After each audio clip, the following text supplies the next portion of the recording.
as hy. Kom ons sluit ons oë, dan bid ons saam.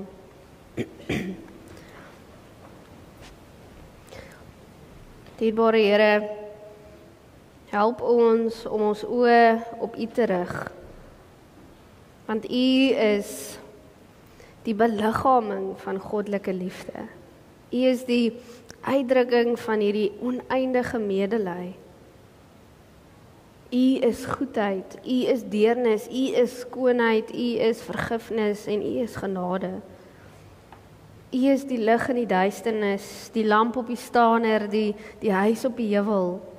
U is ons Here, ons redder, ons verlosser, ons gids, ons trooster. U is ons hoop, ons vreugde en ons vrede, en ons wil vir U alles gee wie ons is. Laat ons vanoggend nie huiwerig wees om te kom met oop harte, oop ore. Laat ons alles vir U gee wat ons is, dink, doen en voel. Want dit behoort aan U, Here. Amen. Ons teksgedeelte wat ons vandag gaan lees is, soos julle gehoor het, die verhaal van Saggeus, Lukas 19 vers 1 tot 10 vir die van julle wat wil saamblaai.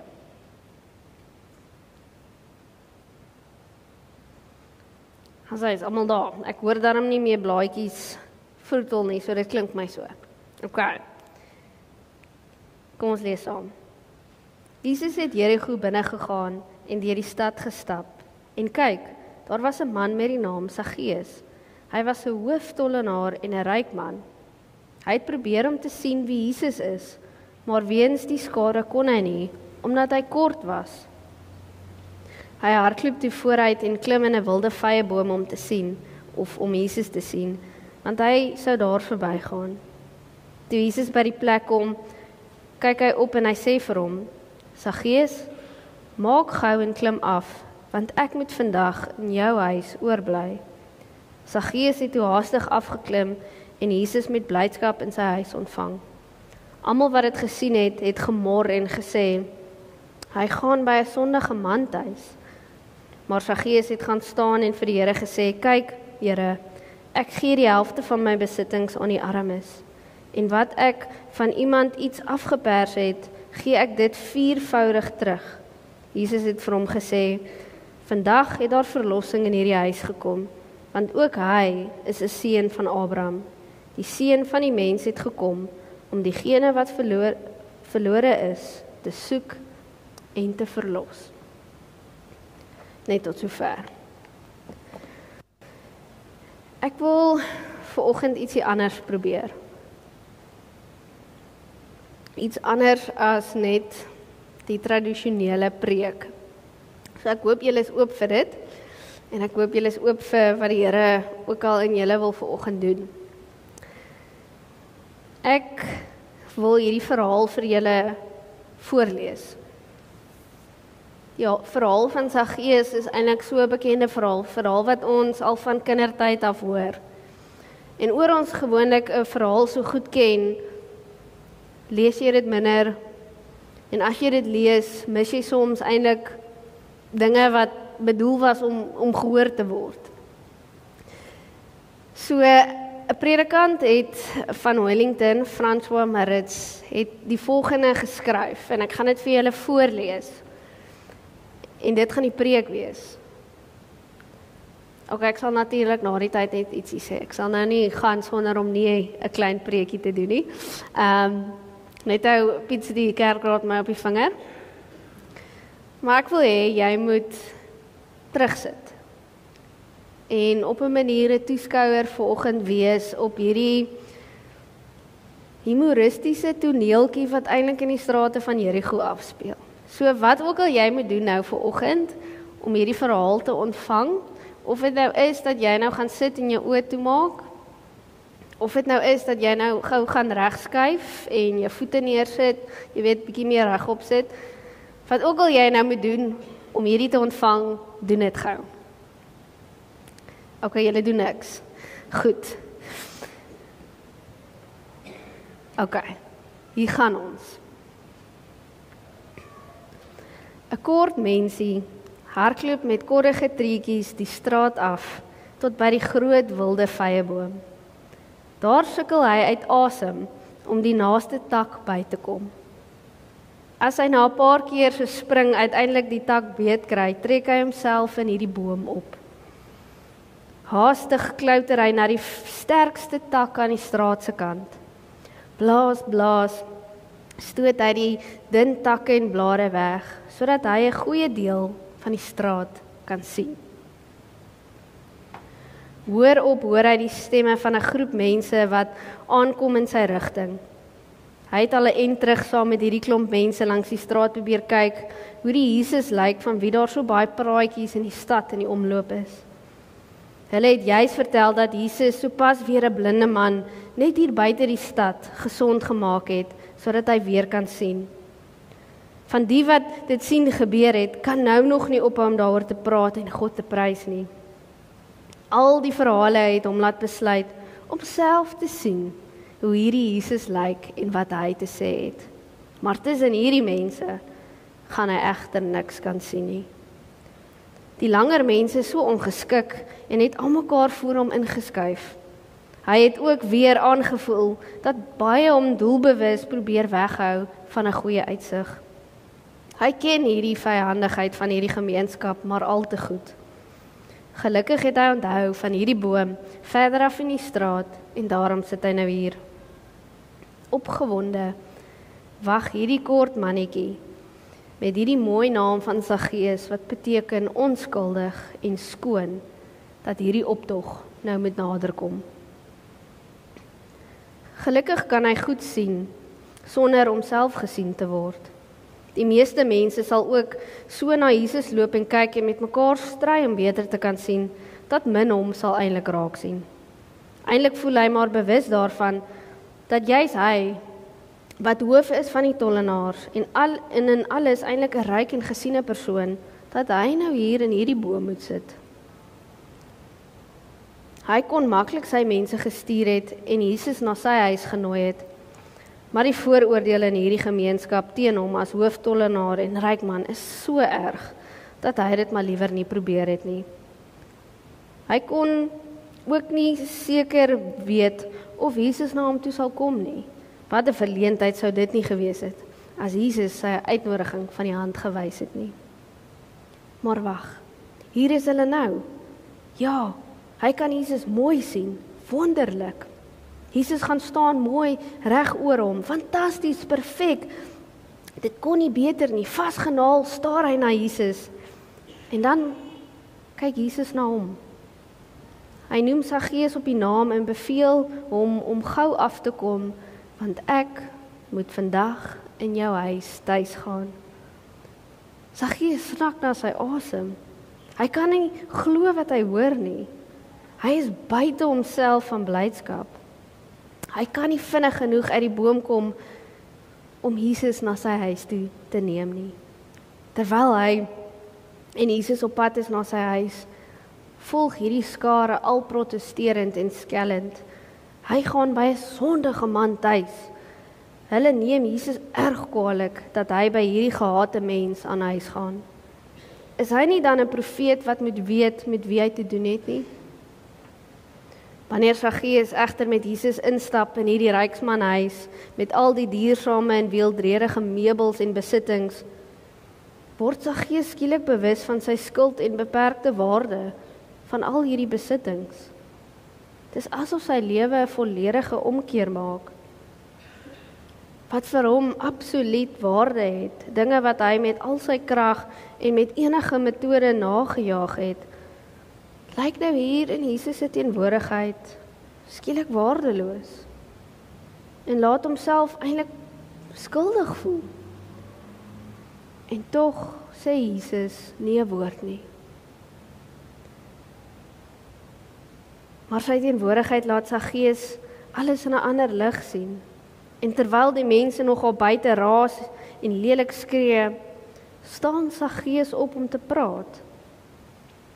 Hy kan nie langer stil bly nie. Hy moet dit sê. Hy moet dit vir die Here sê. Hy moet in die paar oomblikke wat hy saam met Jesus was en deur sy oë het Jesus al die slim planne en skemas deurgesien. Ja, die Here sien in al sy rykdom die duisende mense wat hy kort gedoen het. Sommige wat dit nie eers kon bekostig nie, is gedwing om tolgeld te betaal of hulle eie eiendom te verpand. Hoe wreed was hy nie en sy eie eise teenoor arm weerloses nie.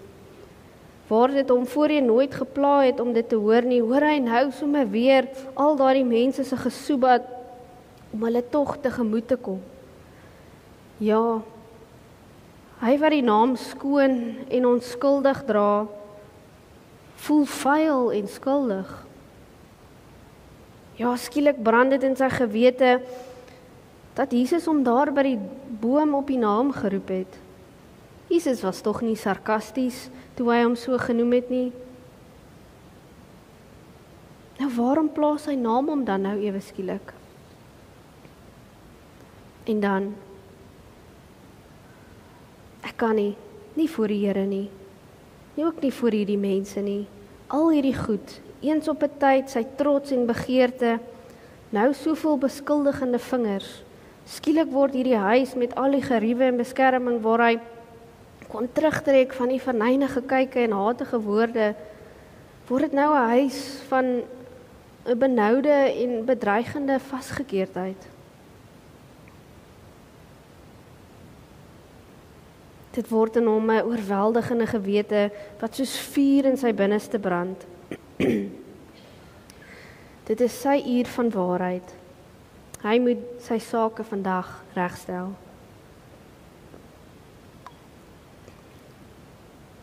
En dan staan hierdie man op en hy praat. Nie meer die mense wat hom beskuldig en aan wie hy soveel skuld nie, maar aan die Here. Here, ek gaan die helfte van my goed vir armes gee en waar ek iets van iemand afgepers het, gee ek sommer 4-dubbel terug. Saggeus is tog nie ernstig nie. Nie net verklaar hy homself skuldig nie, maar hy gaan ook baie verder as wat die wet, die Torah, voorskryf omtrent regstellende vergoeding. Waar het jy al ooit gehoor dat 'n ryk mens bereid is om die helfte van sy goed vir armes te gee? As hy dan wel so skuldig voel, bly dan net by die vereistes van die wet. Maar nie Saggeus nie. Hy's vry. Die dodelike greep wat geldgierigheid vir soveel jare op hom gehad het, is skielik nou gebreek. Hy's vry om te gee, om terug te gee. Nie te gee soos die wet vereis of omdat die wet dit vereis nie, maar te gee omdat God se liefde hom vrygemaak het. Hy is ook vry van wat mense van hom dink en wat mense van hom sê. Saggeus se antwoord is nie hierdie groot woordbelydenis nie, maar is 'n plan van aksie. Dit sê wat hy gaan doen en dit wat hy gaan doen gaan bewys wat hy glo. Vir 'n oomblik is dit stil in hierdie ruim en deftige huis. Almal wonder wat Jesus gaan sê. Wat gaan Jesus sê? En dan praat Jesus. Vandag het daar redding vir hierdie huis gekom.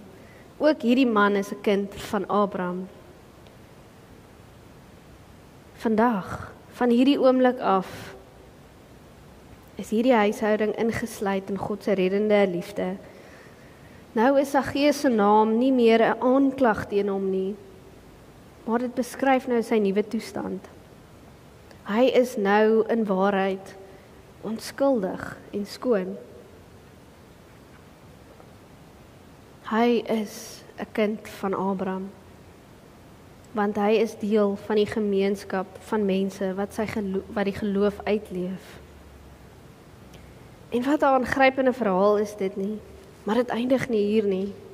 Die verhaal is nog oop, want vir Saggeus het 'n nuwe begin, 'n nuwe lewe begin. Maar dan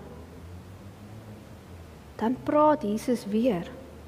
Hy's nog nie klaar nie. nie met Saggeus nie, nie met sy gaste nie, nie met sy huishouding nie. En ook nie met ons wat vanoggend nou na hierdie verhaal luister nie. Jesus het nog 'n belangrike aankondiging om te maak. En dan praat Jesus weer. Die Seun van die mens het immers gekom om te soek en te red wat verlore is. Dit is die kern van die Nuwe Testamentiese evangelie. Dit is die reël van die koninkryk van God. En daarom moes Jesus deur Jerigo. Daarom het Jesus aan huis gegaan by Saggeus. En daarom is hy vanoggend ook hier in hierdie erediens. En om daardie rede gaan hy ook vandag saam met elkeen van ons huis toe. Amen. Dit is die verhaal, julle. En baie dankie. My hoop is dat julle vanoggend iets anders gehoor het. Iets anders opgeval het by julle. Toe ek het lees, was hierdie verhaal vir my so aangrypend. Veral daai deel waar Saggeus in die huis is saam met Jesus.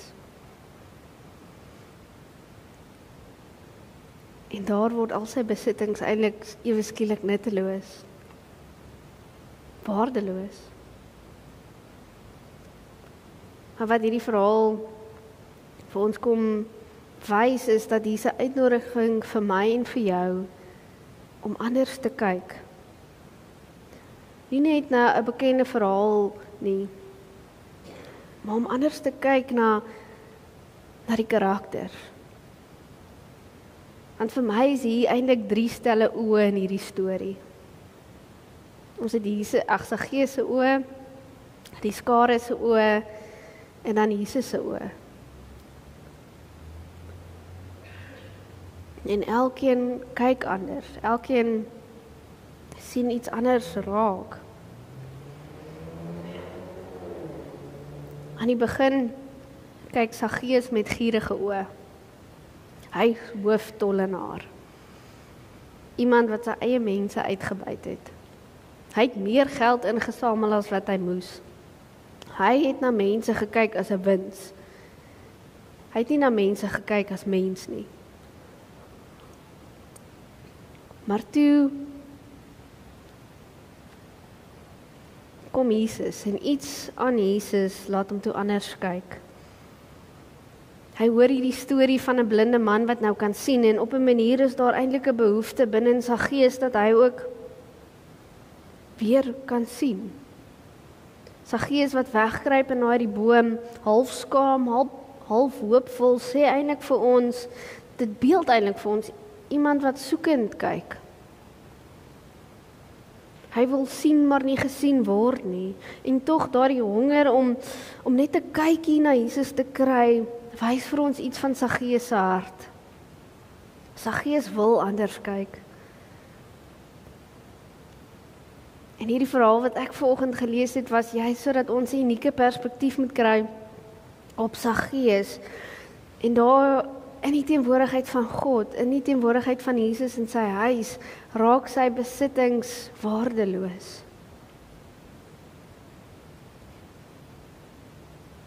Binne Jesus se teenwoordigheid verander Saggeus se gierige oë na soekende oë,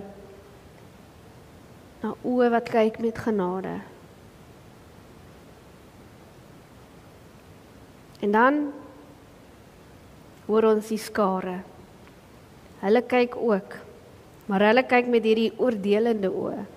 Hulle het besluit wie pas in en wie nie.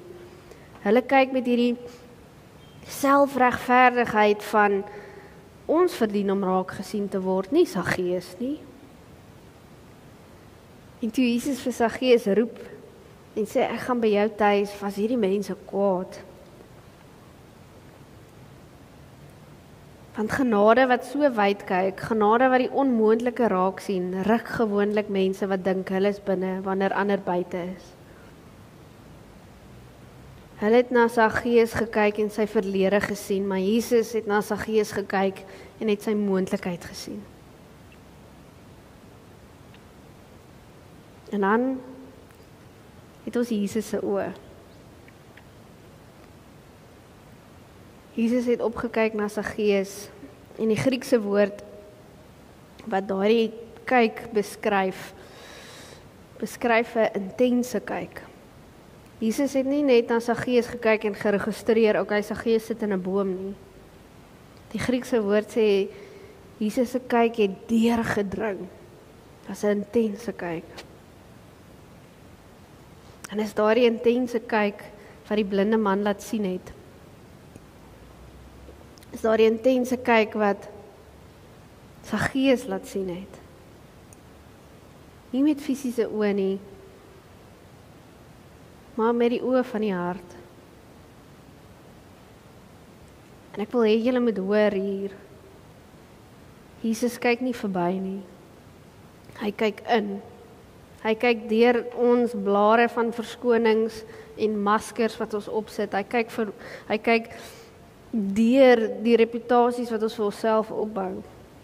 En Jesus sien vir jou. Hy sien die mens. En wanneer iemand so raak gesien word, verander iets binne in ons. Dit het gemaak dat Saggeus nie net uit daai boom uitklim nie, maar uit sy ou lewe uitklim en hy begin anders leef en kyk. En dit julle is vir my die uitnodiging van hierdie verhaal. Kom ek en jy kyk anders.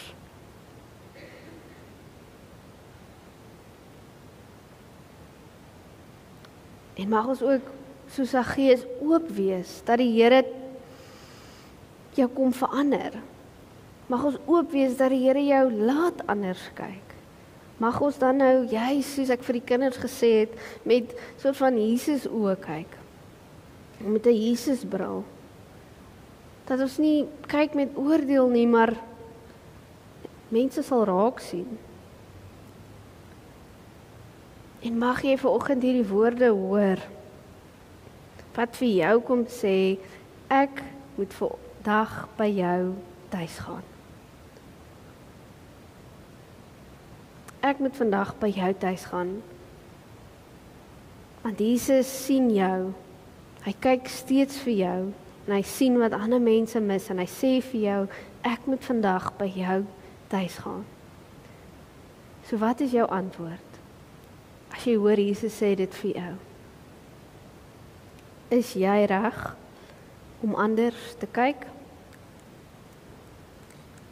Dit is die uitnodiging van hierdie verhaal, julle.